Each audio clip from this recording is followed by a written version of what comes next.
বন্ধুরা দেখুন, রোদেতে কচু গাছগুলোর খুব অবস্থা খারাপ হয়ে গেছিল। বৃষ্টির জল পেয়ে দেখুন কত সুন্দর হয়েছে। যার জন্য সময়ের জিনিস আমাদের কিন্তু সময়তেই করতে হবে, অসময়ে করলে কিন্তু আমাদের গাছ কিন্তু একদমই ভালো হবে না। নমস্কার বন্ধুরা, আমি সুজাতা চ্যাটার্জি লাইফে ছাদ বাগানে প্রথমেই হারভেস্টিং দিয়ে আপনাদেরকে স্বাগত জানিয়েছি। দেখুন আগে এখানে কি কি তুলেছি। এখানে দেখুন, দেখেই নিলেন বরবটি আছে, পুঁই শাক আছে, আর এই যে কুমড়োটা দেখতে পাচ্ছেন, এই কুমড়োটা আমার এই শেড আছে একটা নিচে। এই দেখুন বন্ধুরা, এই শেডেতে এই যে কুমড়ো গাছটা দেখতে পাচ্ছেন, কুমড়ো গাছটাও সেরকম ভালো না, কিন্তু ছোট্ট একটা হয়েছে, তাতেই আনন্দ। কালকে এটা পাড়া হয়েছে বন্ধুরা।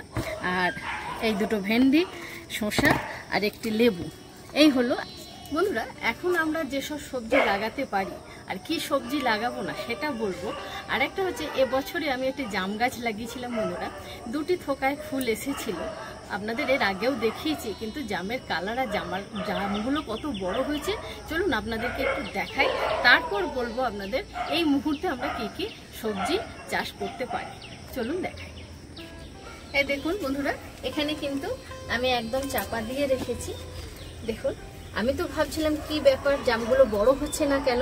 আর দেখুন যেই কালার এসে গেছে সঙ্গে সঙ্গে কিন্তু ঠিক এত বড় বড় জামটা হয়েছে। এটা কি জাম আমি কিন্তু বন্ধুরা বলতে পারবো না, আমাকে নার্সারি থেকে দিয়েছিল আর আমার নামটা না জিজ্ঞাসা করা হয়নি।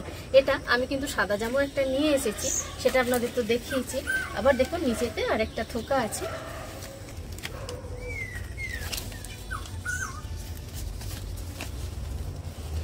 এই দেখুন, দেখতে পেয়েছেন কত বড় বড় হয়েছে, দেখতে পেয়েছেন খুব সুন্দর হয়েছে না? তাহলে বন্ধুরা দেখে নিলেন, আমি কিন্তু কিচ্ছু পরিচর্যা করিনি আর আপনাদের কিন্তু ভিডিও দিইনি জাম গাছ কিভাবে বসাবেন, কারণ আমি প্রথম বসালাম, একটু গোবর সার, মাটি আর ফসফেট দিয়ে বসিয়েছিলাম, আর কিন্তু কিচ্ছু করিনি। এবারে বলি বন্ধুরা, আমরা যে ছাদ বাগানে যে সবজি চাষ করি, এই যে একটা প্রচণ্ড যে বৃষ্টি হচ্ছে এখন, আজকে বৃষ্টিটা হয়নি, একটু রোদ বেরিয়েছে, বহুত দিন পর সকালবেলা একটু রোদের দেখা পাওয়া গেছে, কিন্তু বলছে জুলাই 7 তারিখ পর্যন্ত নাকি এরকম বৃষ্টি চলবে।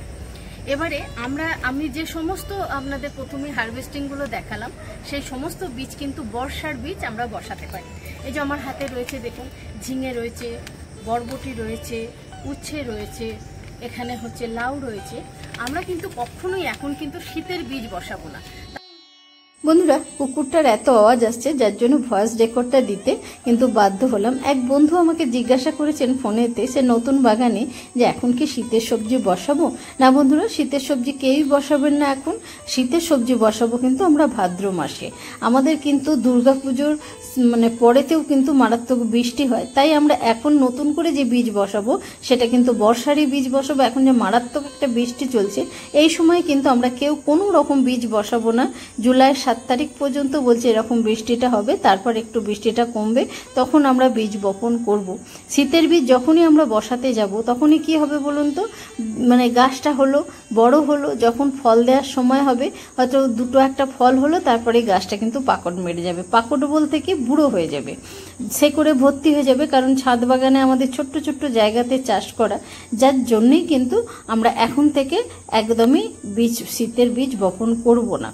আমাদের যে কোনো কাজ ছাদ বাগানে করতে গেলে ইমোশনালি করলে হবে না, আমাদের কিন্তু একটু বুদ্ধি খাটিয়েও করতে হবে কাজটা। নিয়মটাই হচ্ছে আমরা শীতের বীজ ভাদ্র মাসে বসাতে হয়, এটাই হচ্ছে নিয়ম। বীজ বপন করব বা চারা রোপণ করব। অনেকে একটু আগাম ধনেপাতা চাষ করেন, সেটাও কিন্তু দেখবেন একটা পলি হাউস দিয়ে তারা কিন্তু চাষ করেন, এরকম ওপেন কিন্তু চাষ করেন না। কেউ ছোট্ট ছোট্ট জায়গায় যদি শেড থাকে লাগিয়ে আপনারা সরিয়ে দিতে পারেন, কিন্তু তার জন্য সেই বীজ কিন্তু আলাদা হয়। আর এখন যে বর্ষার যে বীজ রয়েছে, সমস্ত বীজ কিন্তু যে জুলাই 7 তারিখ পর্যন্ত যে বৃষ্টিটা হবে বলছে, তারপর একটু কমবে, তখন কিন্তু আপনারা বীজটা আবার বসান, তাহলে অসুবিধা নেই।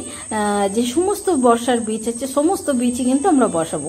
আর এই মুহূর্তে যে মারাত্মক একটা বৃষ্টি চলছে, কোনো রকম বীজ বসাবেন না। যখনই চারাটি বেরোবে তখনই কিন্তু গাছের গোড়া পচে যাবে, নষ্ট হবে। কারণ হচ্ছে একটু ভালো বীজ নিতে গেলে বীজের সংখ্যাও কম থাকে, দুটো বীজ নষ্ট হওয়া আমারই লস। সেখানে দুটো গাছও নষ্ট হলো, বীজও কম থাকবে, যার জন্যই কিন্তু আমরা কি করব, 7 তারিখের পর দেখি কি হয়, তারপর কিন্তু আমরা এই বর্ষারই বীজ বপন করব। এটাই আমার বলা ছিল বন্ধুরা। আর এই টিপসগুলো যদি আপনাদের ভালো লাগে লাইক শেয়ার কমেন্ট এবং সাবস্ক্রাইব করে পাশে থাকবেন বন্ধুরা। প্রকৃতির বিপর্যয়কে আমাদের কিচ্ছু করার নেই, এইভাবেই আমাদের কিন্তু বাগান করতে হবে। আর সবজি গাছটা করুন প্রত্যেকে, খুব তাড়াতাড়ি ফল পাওয়া যায় বন্ধুরা। ভীষণ ভালো লাগে, ছাদ বাগানের সবজি খুব দ্রুত হয় এবং বর্ষাতেও সবজি আরও ভালো হয়। আপনারা লাগান বন্ধুরা, কোনো অসুবিধা নেই, কিন্তু কখন কোনটা করব সেটা কিন্তু আমাদের ভেবেচিন্তে করতে হবে। সবাই খুব ভালো থাকবেন, সুস্থ থাকবেন। আজকের মতো ভিডিওটা রাখলাম।